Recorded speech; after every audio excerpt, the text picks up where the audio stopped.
the greatest tennis players of all times.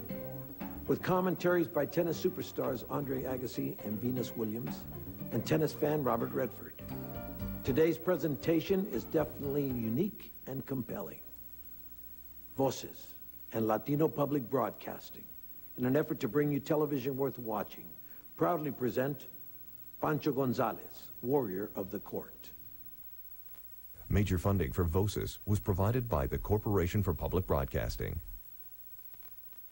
Additional funding was provided by the Ford Foundation. Promotional support for Voces is provided by Latina Magazine and by Hispanic Communications Network, a leading educational media company for U.S. Hispanics.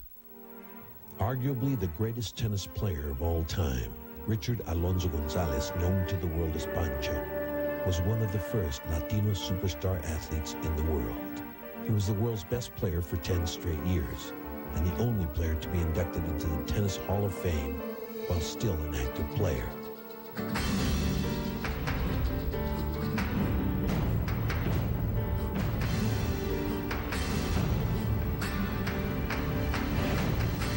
On my left, Mr. Pancho Gonzalez. Like Babe Ruth, Muhammad Ali, and Jackie Robinson, Pancho revolutionized his sport.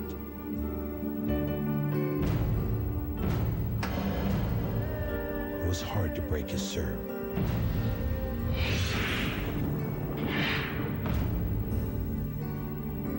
But it was impossible to break his warrior spirit.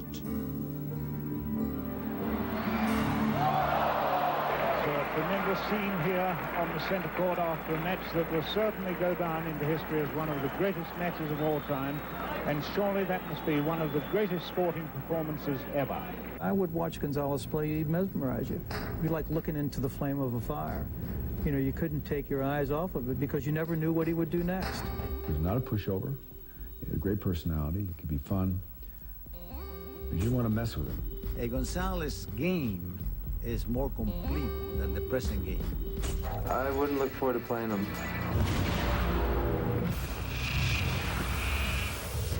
Whether it's a color barrier or a class barrier that was broken, Richard Pancho Gonzalez broke that barrier. As a role model, he plays a tremendous position in the understanding of a culture that was relatively and still is relatively unknown in the United States of America, and that's the Latino culture. I admire Pancho because he was able to always make a positive out of it. When you come from maybe not the top, you start to work a little harder. Those are probably values that we share. Everybody either hated or loved Gonzalez, and if they hated him, they hated him with their zeal. And if they loved him, he was their boy, their favorite. For 3 weeks, I had to do nothing but follow Pancho and apologize to people he irritated. That was my job. I mean, I'm going down 20 feet behind him going, he's just having a bad day. Well, I did that in every city. He always had that fighting spirit, the likes of which I've never seen before, or since.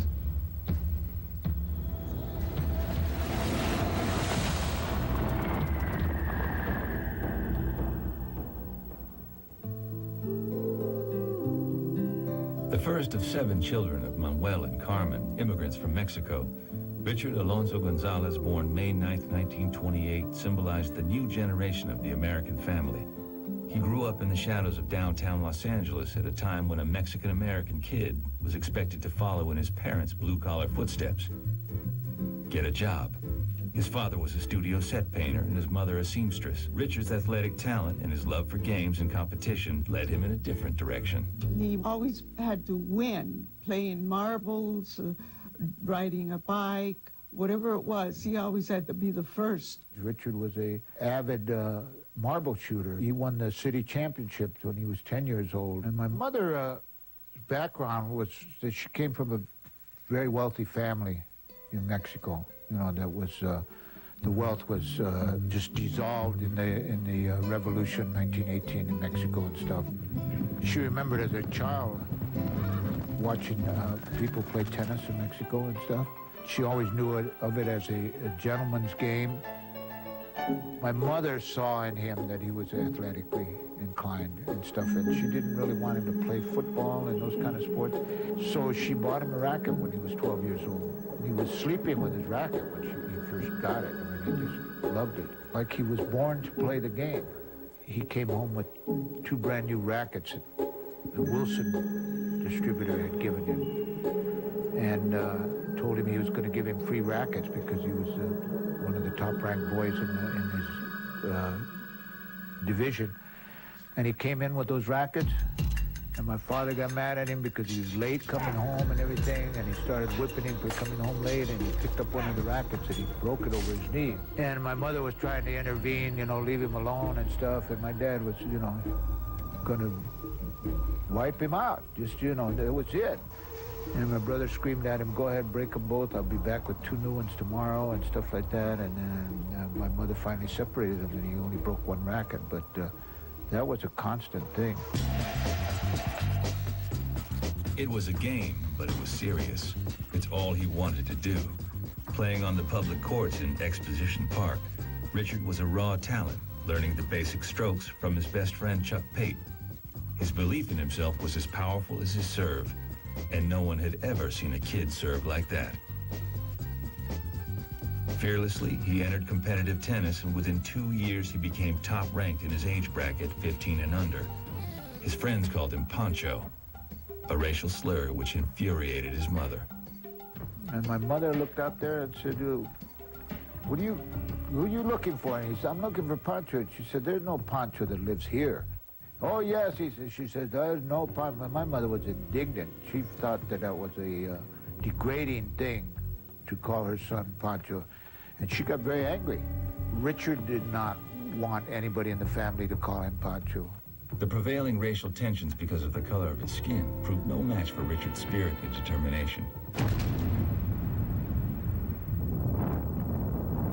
The world was at war, and in the 1940s, LA had a war of its own. Ethnic clashes between U.S. servicemen and Chicano youth became infamously known as the Zoot Suit Riots. Richard was waging his own battles.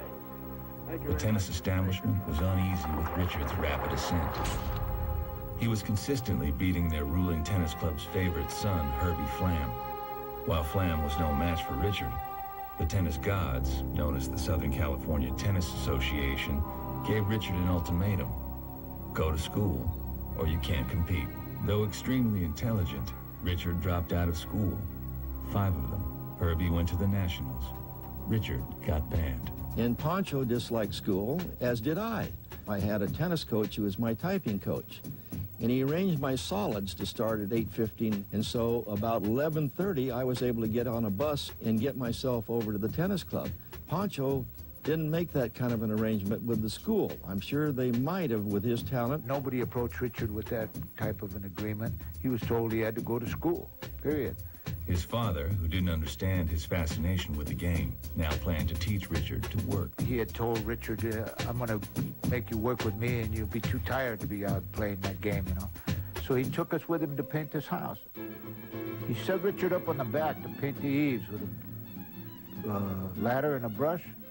And my dad and I went to the front of the house, and I was scraping the windows, and he was doing, you know, prepping the house and all of that. Around noon, you know, he said, let's break, let's go to lunch, you know. And we walked in the back. Richard was gone. He hadn't hit a stroke with that brush, man. Not a stroke. From then, it was just me trying to catch up with my dad as he went to his car, and we went to Exposition Park. And that's where Frank Poulain had his tennis shop and everything. And behind the tennis shop, they had a room. There was a poker room where guys played poker. My brother was like 14 or 15 at the time, sitting in this table with all this money in front of him, playing poker with these older guys. I mean, men, you know, 25, 30-year-old men. My brother was sitting there playing poker with them. Shoot, you know, my father walked in there, was like, he's screaming at Poulain, you're making a bum out of my son and everything, you know, and it just was terrible. It was a terrible scene. In short time, Richard left home, staying at the tennis club. He'd often stay out past curfew, but one night, the police caught up with him and paraded him into another court.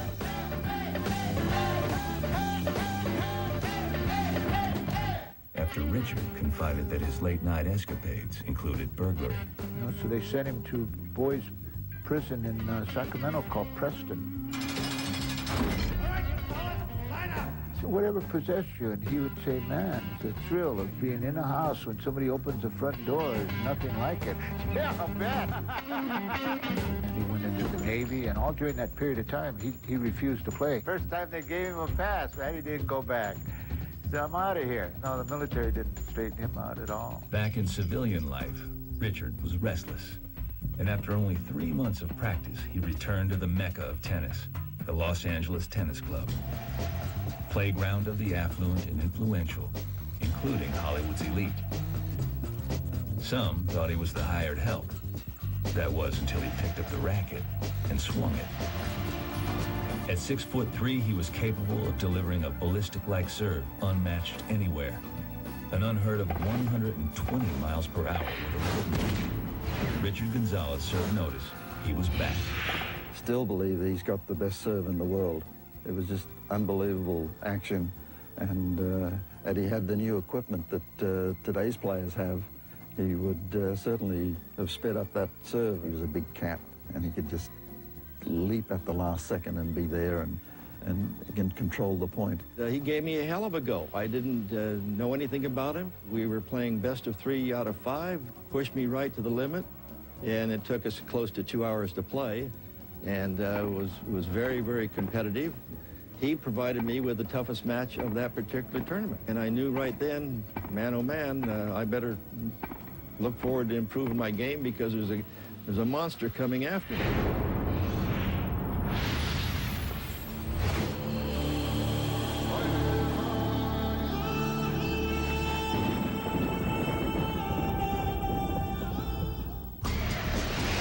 Out of tennis 3 years and with only 3 months of practice, Jack Kramer's fears were soon realized. The big cat was back. This warrior from South Los Angeles sent shockwaves through the tennis establishment, beating some of the best players in the world. Walks off the court, still the tournament champion. He's doing that with a racket in his hand that he held like a hammer. With no coaching, nobody taught him anything about training. He didn't have the benefits that the Kramers and the Schroders and the Bobby Riggs had. He was doing it on ability, on raw ability. He didn't have any knowledge about the game. Forest Hills, America's top tennis amateurs compete for the national crown. With only 1 major tournament victory under his belt and ranked 17th in the nation, he shocked the crowd at Forest Hills. But victory didn't guarantee Richard any more respect. He had that image, the bad boy of tennis. Sports writers chose to take aim at the man, not his game.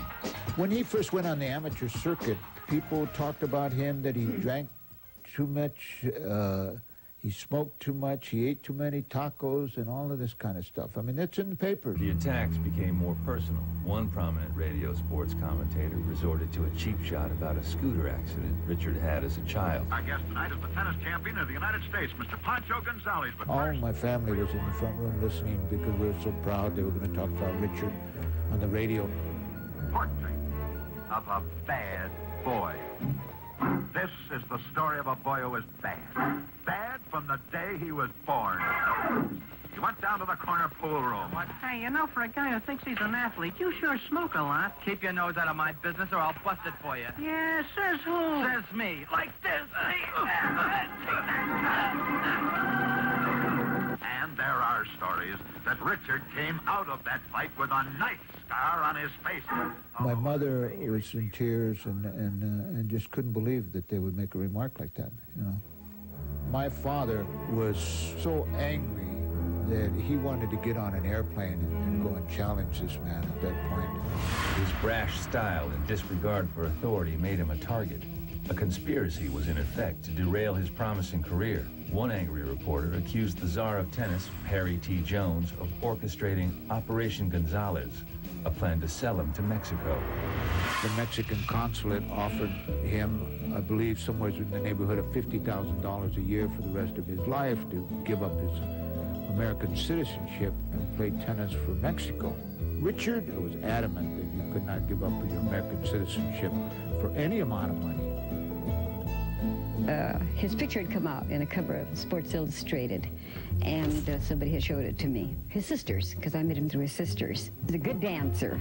I mean, that's what caught my attention. I really didn't know anything about tennis. We just, you know, kind of clicked. And then we just started dating. One Saturday, Richard called and wanted to know, you know, he was going to come pick me up. And my mother said, no, I couldn't go out because I had been going out too much. And he said, well, then I think we should tell your parents that we're married. You know, we're married here, and then they're telling you you can't go someplace. So that night we told my parents, you know, and I told them that I was pregnant. 1949, a newlywed and expectant father, Richard remained focused on tennis, the only player to hold the 3 major titles in the same year, national champ on grass, clay, and indoors. However, his losses to the #1 ranked Ted Schroeder overshadowed these accomplishments, and comments were made that Richard should not represent the U.S. on the Davis Cup team. He was waiting to hear if he had been named for the Davis Cup. And I kept telling him, you know, you've just got to relax, or let's go to a movie or something. And he was even too nervous for that. And that's the only time I've ever seen Richard really want something that badly. It's like the Olympics, you know, in tennis, and he wanted to represent this country. And we got a telegram the next morning. And in true clutch performances, his 2 wins pushed the Americans over the top. The Davis Cup was theirs. We played a fairly close match in Davis Cup. He was a great player, you know. I mean, he had a big serve. And he was a great athlete. You could see that he moved well, volleyed well. You were going to be in for a hard time when you played him. 13,000 fans see one of the most exciting matches of all time, the battle between Wimbledon champion Ted Schroeder in near court and national champion Richard Pancho Gonzalez for the national amateur crown. Schroeder, who takes this point, scores on this exchange and begins one of the longest and toughest roads back in sports. Watch these tennis titans burn up the court. This point goes to Gonzalez. I threw him off a while. I beat him for 4 years, never lost to him. The 21-year-old Pancho serves and finds that Lady Luck is looking the other way. He slips, falls, loses a point, and almost loses his temper. Well, I tell you, the most discouraging thing was playing Gonzalez, who can serve 94 an hour. In those days, that was huge. I can maybe get up to 75 downwind. We go out there, and bing, bop, boom, bomb, he wins his serve. I struggle and struggle and struggle and struggle. After about a half an hour or so, I finally win mine. Now it's bing, bop, boom, boom, and there I am. Oh, that's what's the most miserable thing. So you get Gonzalez on a slightly damp court, serving cannonballs, downwind, and you got a problem. Schroeder, who takes this point, took the record-breaking 34-game opening set and the second set as well. Immediately, Richard was down 2 sets to the one guy who never lost a 5-set match. The odds for turning it around were slim, and turf conditions didn't help. On grass, the court was late afternoon, so it had created some dew. It was very slippery, and Schroeder had asked for spikes, and they gave him the right to use the spikes, and I didn't have any spikes, so I had to play in regular tennis shoes. I would get real nervous, and in that match with Ted Schroeder in '49, he lost the first 2 sets. Before 13,000 fans, 3 hours and 5 sets, the 2 champions never let up. Things up 2 sets to 2. This point can mean the championship.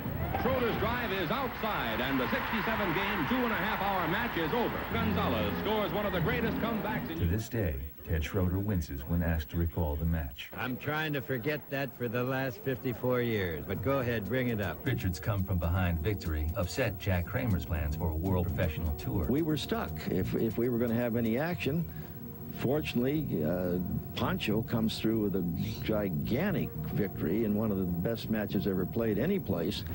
And so all of a sudden, Ted Schroeder became secondary. What the devil? Who cared about Ted Schroeder? It was all Gonzalez. Everything became much more serious. You know, in order to compete on the Pro Tour and compete against Kramer, he had to become meaner, and he lost his funny side a lot. $50,000 to Pancho Gonzalez was a hell of a lot of money. And as it turned out, his advisors were right. He shouldn't have turned pro, but he wanted to do it, and of course the rest is history.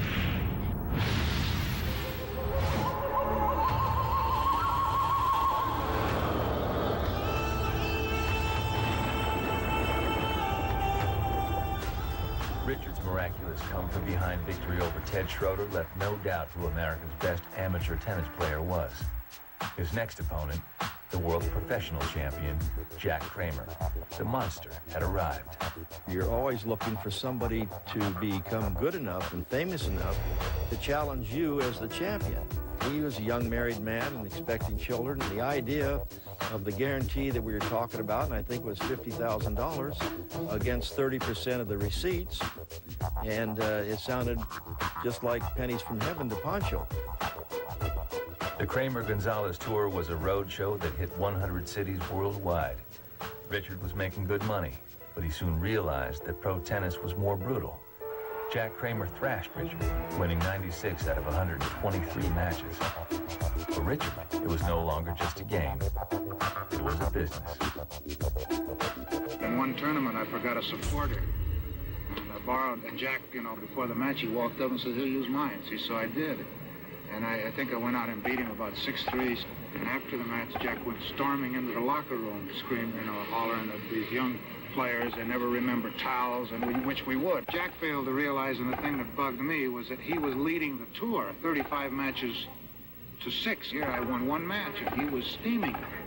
And so, as you say, I was initiated to this environment, and Jack, in turn, made me a more vicious competitor. After I defeated Pancho, well, there was no room for number 2 under the touring setup, which was professional tennis at the time. If you finish second on a tour, the public's not interested.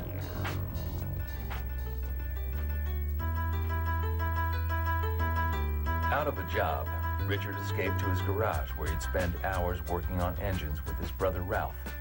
With Ralph behind the wheel and Richard under the hood, he turned his energies to a new frontier, drag racing. Together, the record-setting Gonzalez brothers raced for over 20 years.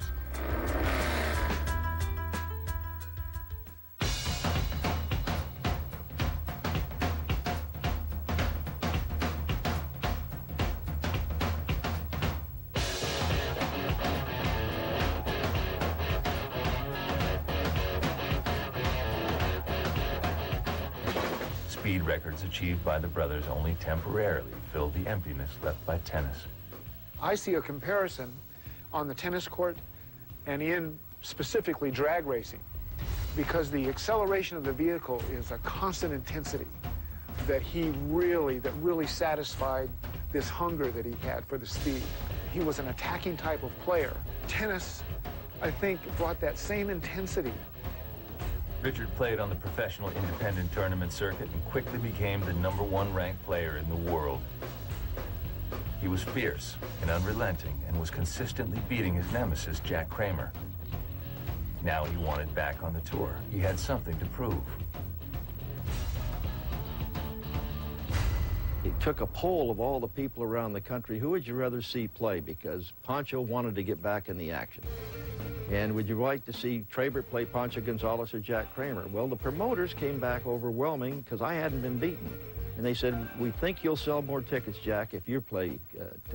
So I got myself in shape and was going to do it. How in the world does this guy think he's going to not have the #1 player playing on this tour? And I got this call from Henrietta. Jack, I said, Richard just told me that you're not taking him on the tour. I says, I don't understand that. And so he says, well, he says, I think I'll play. And I said, but you're not the #1 player. I said, Richard is. And Henrietta said, Jack, what you're doing is immoral, unfair. You're not the best player, and Pancho needs it so badly. Why don't you be fair and get out of the way? And I realized she was right, absolutely right. His return came with strings attached. What I've got to get Pancho to agree to do, if I'm stepping out of the way and bringing him back, he's got to accept 20%. Pancho didn't like this. He thought it's unfair. If he's the best player, why wouldn't he get the 30%? They would pick guys like Setchman and Lou Hode and Ken Rosewall and all these young guys that were winning Wimbledons and winning the French Open from the amateur game, turning professional to challenge Gonzalez. They wouldn't come out and play against a guy like Gonzalez unless they got a certain financial reward. But everybody was wonderful turned to crap when they played Gonzalez. They just weren't in his league. Our problem it was a system that the champion, who was the professional that won the tour, best player in the world, didn't have any leverage to negotiate a better deal, so Pancho was locked into a bad system. But what the hell, it wasn't my fault. When he thought that he had been taken advantage of, look out. Although unhappy with the terms of his new contract, Richard knew that the Kramer Tour was the only way to get back on the world stage and secure a steady income. He was the first person that lost on a tour and yet came back and became the champ again. Long Island's Forest Hills, Richard Pancho Gonzalez and Australia's little Ken Rosewall cross rackets in competition for the World Pro Tennis crown. You know, fortunately for Pancho and his competitive nature, he was able to play a lot, but if you didn't win, your tennis world is wrapped up. And of course, that's what Pancho and the head-to-head matches were. It was one-night stands all over the world.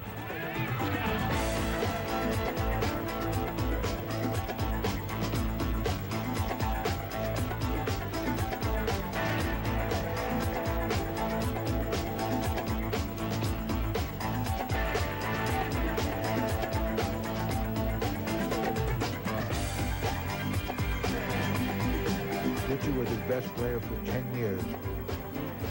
He would beat you every way possible. He'd beat you on the court. Then when you'd come back, you're in a car, you're in a cab, you're going to a hotel. You think he's going to stay with you. He rolls down the window after you get out and said, if you think I beat you badly tonight, wait till tomorrow. Then he would roll up the window, the cab would leave. And so he wanted guys not to have much sleep. It's like a whisper. He'd just swoop in, play, and swoop out. The physical grind of getting to these places and going through the emotional of being a winner or a loser really tested a person. Joe Gonzalez travelled on his own. He was a bit of a loner. He would either drive late at night after playing and then go to a place and stay and then show up at the next place the next day and be ready to play. He didn't mind if guys hated him. He felt that would help him. If he was traveling with 3 other pros, for example, and they were going from city to city, New York to Scranton to Pittsburgh to Columbus to wherever, he didn't want to travel with them because he had to play them. He didn't want to become friendly with them. The minute they got a couple wins on him, I noticed he'd stay at the hotel. And he even would have dinner with the guys. But it was always soften them up. And when he softened them up, beat their brains out, then he'd stay at a different place again. Off the court was an even more hostile world. His first true encounter with how much people hated Mexicans was when he was in Texas on the tour against Kramer. He stopped into a cafe and asked for service in there. They told us we couldn't come in, that we had to go around to the other door. This guy came up and said, "We don't serve Mexicans, least of all Mexicans with yellow sweaters on like you have." Richard ripped this sweater off and hit this guy. And then some other guy blindsided Richard, knocked him down. This was in 1949 in Texas. There were a bunch of guys in there. And this black man came up and told Richard that, he said, "I know who you are. These guys don't care who you are." He said, "They will take you out the back and hang you." He said, the best thing to do is you just got to leave. And I'll never forget that, because all I kept thinking was, we're American citizens. Not only that, here's a guy who just represented his, 3 or 4 years ago, represented his country, this country, in the Davis Cup, and that was the biggest thrill of his life. And then he's told he can't go into a restaurant. Yeah. The most blatant form of racism directed at Richard occurred during the 1957 Pro Tour. In an effort to appease the tennis club crowd, the program guide was, to put it bluntly, whitewashed.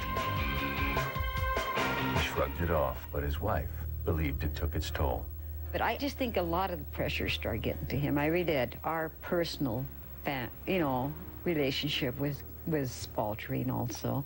When you are the best in a sport, or when you drive yourself to some incredible heights in a particular sport, there is an element of sacrifice that normal people wouldn't be able to understand. To what extent are you willing to go the distance to be able to get what you think you need to have or you think you can achieve?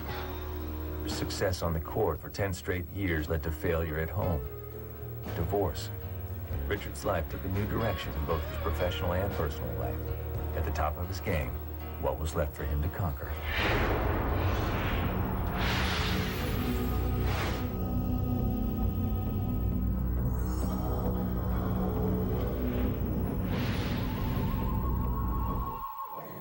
Newly single, Richard found himself in demand. He had magnetism and charisma. He was some kind of a magnet as far as females are concerned. He was pursued, and I mean literally pursued by females. The fans love that. They love it when an athlete is aware of them, and Pancho is very aware of the fans. And Richard took notice of one fan in particular, Madeline Darrow. We did hit it off pretty quickly. I became a Goldwyn girl, which was a really exciting event. The very first date we had, he asked me to marry him. I said, oh, my goodness, Richard, you don't even know me. And lo and behold, before I knew it, I had an engagement ring on my finger. We got married May the 9th, which was also his birthday. They were married twice over 20 years. They had 3 daughters, including twins. Madeline's influence on Richard was immediate. Neckties were part of his new look. That completely changed his life, as we found. You know, she tried to make him a gentleman. He used to have to wear a tie and used to have to try and mix socially, but that wasn't his scene at all. Tired of the racket, in 1961, Richard retired, or so he thought. It was very, very difficult for him to just be Mr. Jones next door. He just couldn't do it. After all, this was the man who dominated tennis, a warrior whose fierce nature made him the game's original bad boy. He won 75% of his matches before they even started, you know, which was, you know, his mere presence and intimidation and reputation. He made a lot of enemies because of his attitude and his approach towards people. You know, Richard was not an easy man to get along with. Let me relax. Now, just let me relax. To lose your temper is to lose your focus. I'm not arguing the point, but I do want to... Except with Richard. When he lost his temper, he gained his focus, because his focus, I believe, became to win now because he was pissed. And the madder he got, the more important it was for him to win. He just put his hands up in the air like that, and this primeval scream came up from deep down inside him. He just yelled out, Ricardo! Looked up to the heavens, and it was a cry of anguish, but it wasn't one of negativity. Pancho just won the match. There is no way he is going to lose this match. He's crossed over to the other side, to the dark side of the world. He goes up to the referee and he says, that was a bad call. The referee said something to him. Pancho took his racket and decapitated the guy's microphone. Just decapitated. The funniest thing I've ever seen, the guy's looking down, he's holding a piece of empty cord. I would say that he had a temper. More than tennis's first angry young man, he was an enigma. One promising junior tennis player was drawn to Richard's style. Gonzalez had the game that I would aspire to. It was at the Pacific Southwest tournament at the LA Tennis Club, and I was in that tournament as a junior. So our stuff was done, and so very often guys would be, that were playing in the junior would go on to become ball boys in the main events. So we're waiting in the back courts, knocking the ball around, and waiting to be assigned one of the matches. Suddenly I look up and there's Gonzalez, and he just points at me and he says, hit some with me. Because I guess he wanted to warm up before he went on the court. But he had his warm-ups on. He didn't want to do much, but he just wanted to hit the ball. And I thought, oh, come on. This is like the moment of a lifetime. So I said, me? And he said, yeah. And so I got out there, and then I started hit some balls with him. I was so excited, because there was my idol that asked me to hit some balls. Now, all he wanted was just to move his arm, you know, move his shoulder. And, of course, for me, I saw it as the great opportunity to knock him out of the game. You know, I thought, well, I'm going to take this guy out real fast and show him how great I am. And he's going to say, hey, kid, what's your name, you know? And so I started to slam the ball, and he said, hey, just hit the ball to me, okay? I was trying to pass him and everything. Just hit it to me. So I did, and we hit for about 7-10 minutes. He said, thanks, walked off the court. The only time I ever saw him, only time I ever met him, and it was one of the highlights of my life. Richard hated standing on the sidelines. At age 35, he felt he still had something to offer the game. Robert Kelleher, today a U.S. District Court judge and captain of the 1963 Davis Cup team, agreed with Richard. He was so highly regarded and respected by all the players that they were complimented that I got him to be on the court with them and improve their game. Obviously, how can you disregard what the best player in the world says? He was always interested in trying to make a difference to help players get better. We won the Cup in '63. That victory was only won in 10 years. Best thing probably I ever did as captain was to take Gonzalez on. He was a magnificent contributor to the victory in Australia. Coaching America's finest, he knew he could still compete against the world's best.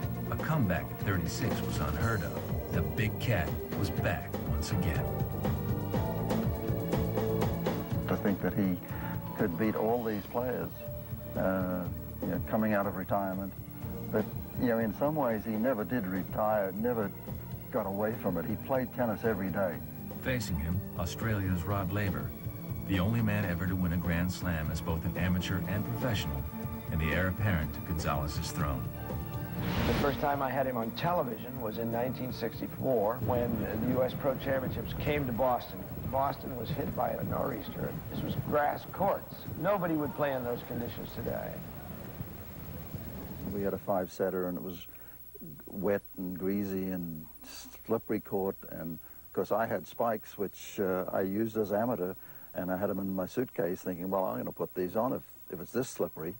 And the referee said, yeah, go ahead. And of course Pancho, I'm sure, wasn't very happy with me for doing that because he was slipping and sliding. Richard's looking at the crowd screaming, what are you idiots doing in the stands? This is not tennis.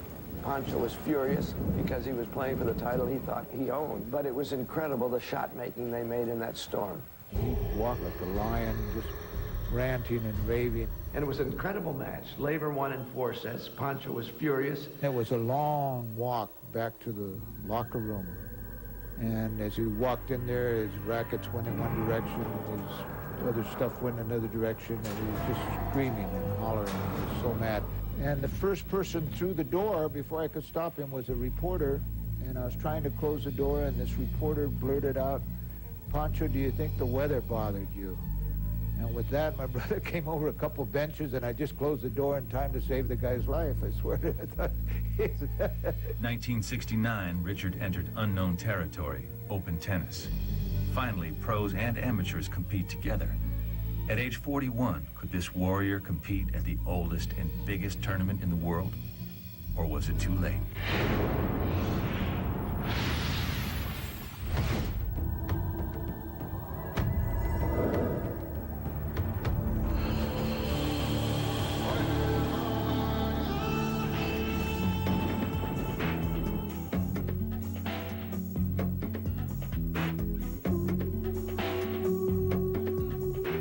So here we go for Wimbledon, and of course I was really opposed for him to be playing Wimbledon because I thought he had as much chance as I did. But he said no, he said that's what he wanted to do, and so I said, you know, okay, let's go. Center Court, Wimbledon, 1969. Richard, at 41 years of age, was facing 25-year-old Charlie Pasarell, ranked 7th in the world.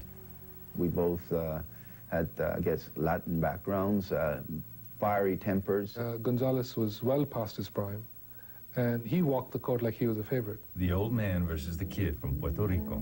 I wanted to be the next Pancho Gonzalez. He was a superhero to me. Pancho was one of the players that you always knew you had a battle every time you went on court.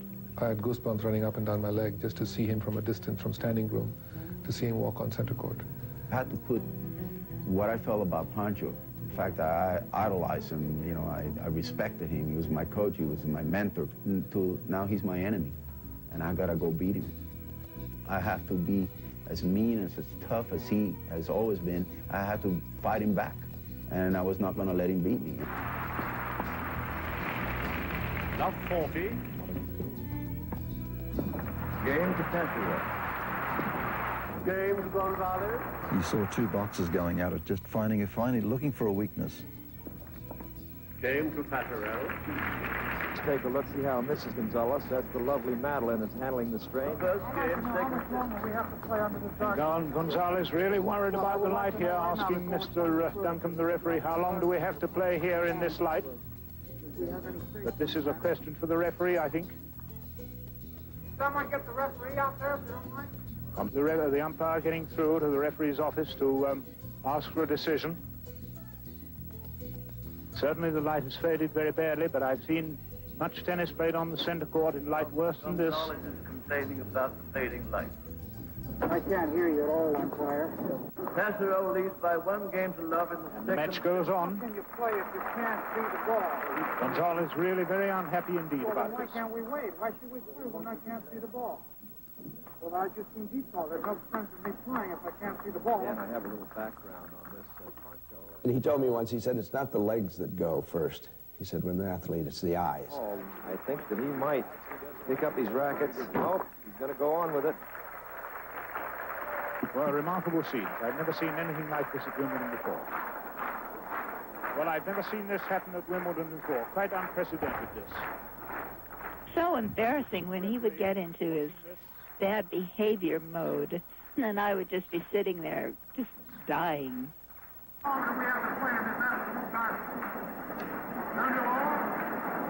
not for me. The referee will decide that. Tesoro, 6 games to 1. So Mike Gibson is just calling it off because of the light. And Gonzalez really throwing his racket down there. Even 2 sets to love down, he's trying to get off the court without having lost this match, and he's going to do better the next day. And his wife told me that after the first night that he hardly slept after that. He was burning up, and they stayed up and played cards half the night. That next day he said to me, I'm going to win this match. And of course I'm thinking, sure. The place was packed again to watch Gonzalez. I think the people showed up saying, get rid of the old guy. You know, let's get it over with. There were a couple of points that he literally fell down to his knees. And I remember looking at across the net and saying, is he going to get up? You know, I hope he does it. You know, I hope we can end it right here. And he would get up again and put his racket down and struggle those up and just kept on fighting. And that's the greatness of Pancho Gonzalez. Everything he ever knew, everything he ever was, came together at center court.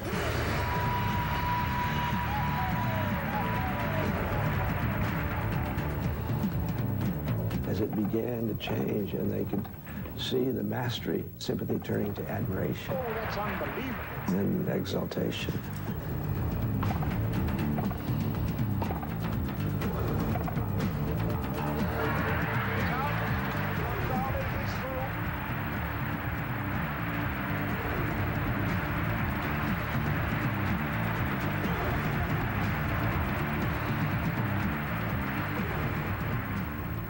Those people throwing flowers and chanting, Pancho, Pancho, Pancho. I was in complete tears to see that what I believed was true. Caught after a match that will certainly go down into history as one of the greatest matches of all time, and surely that must be one of the greatest sporting performances ever. 2 hours and 55 minutes they played today, then 2.5 hours yesterday, and a tremendous hand for both men as they go off the court. When we finished that match, I was in tears, and I didn't want people to see me crying, so I went to the corner of a locker room, and I was just sobbing because I knew I should have won that match, and I felt I should have won that match. And Pancho came over, and he brought up one of those big Wimbledon towels, and he draped it over my head so nobody would see me cry. Put his arm around me and says, you know, sorry, kid, you know, I was very lucky to win that match. And that it's, you know, something that meant a lot to me. And actually, even though we had a friendship and a bond before that, for many things that we've talked about here, I think that more than anything solidified that match, that outcome, that struggle that we had with fighting each other, probably solidified a friendship that from there on survived until he died.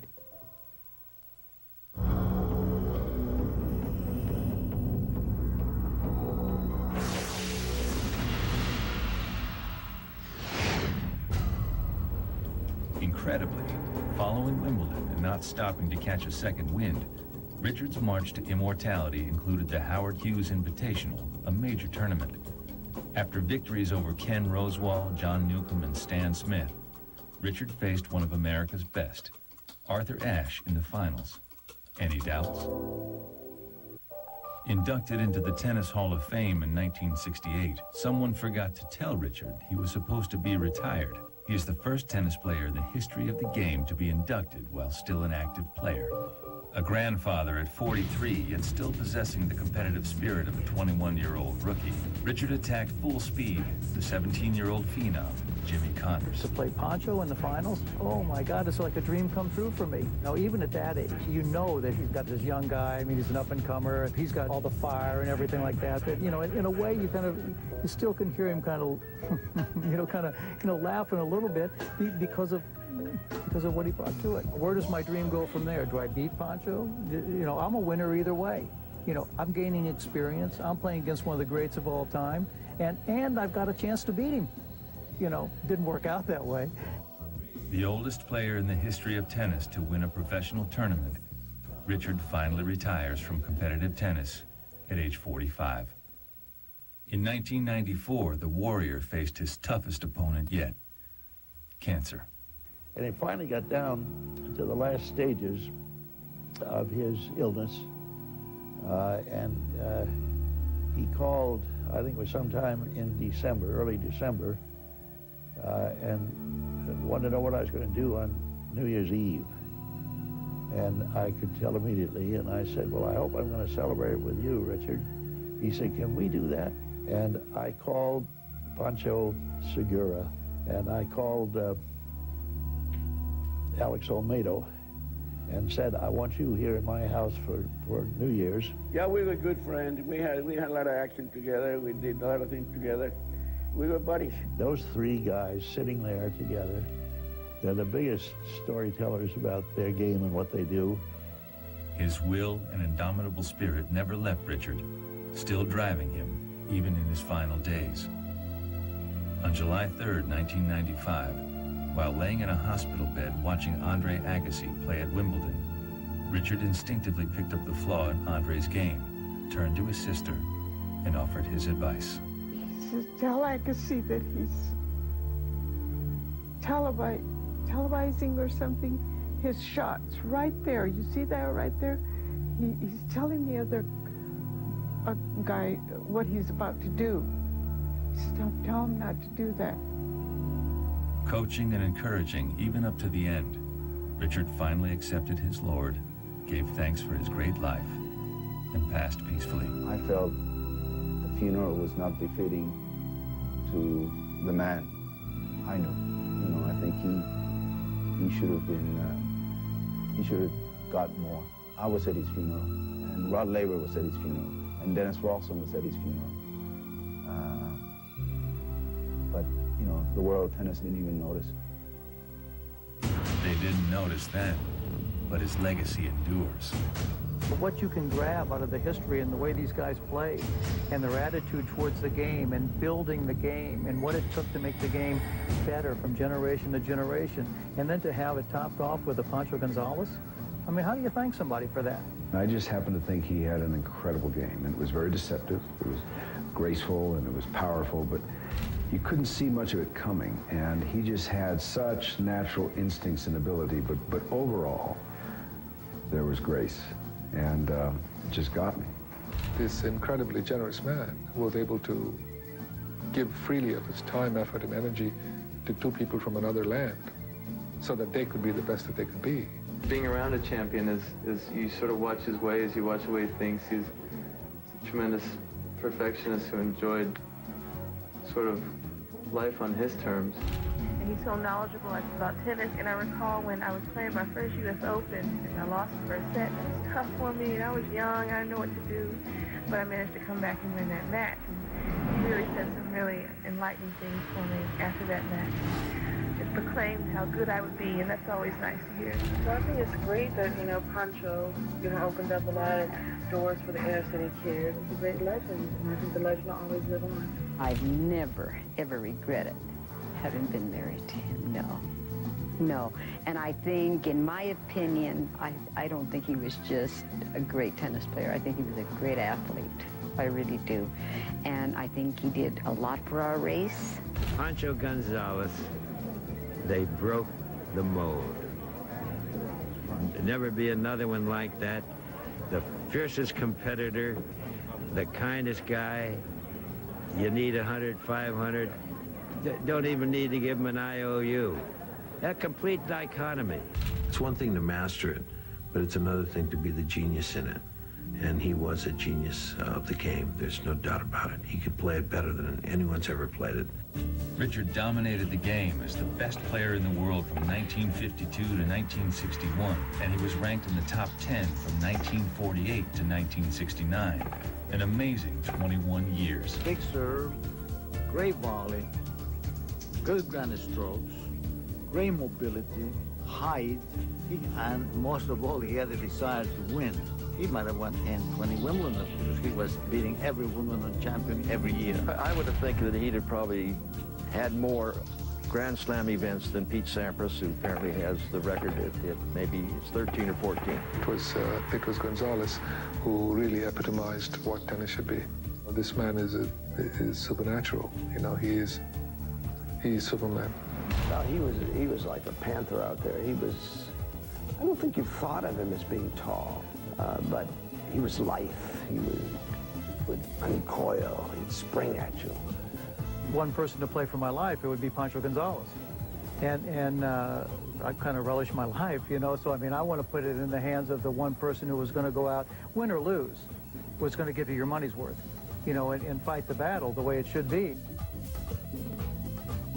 A quarter century on the world stage, this inner city kid took tennis from behind closed walls and brought it out to the street. According to sports writer Dick Schaap, when Richard Alonso Gonzalez stretches to the top of his toes, whips his right arm high in the air, and serves a tennis ball at 120 miles an hour, he's doing more than simply powering the swiftest shot in tennis history.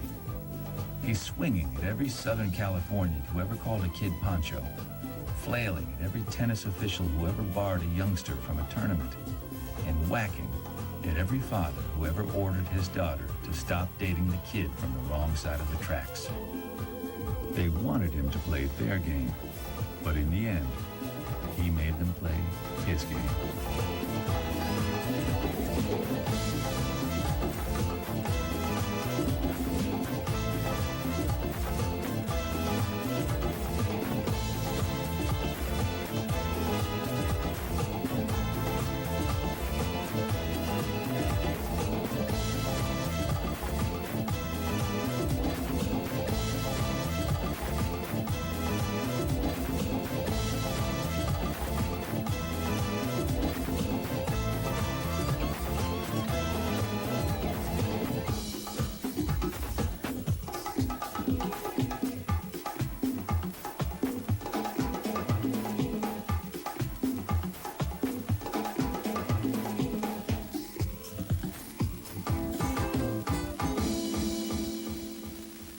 Always talking about me coming in second. Well, he came in first on dying, and I'm coming in second.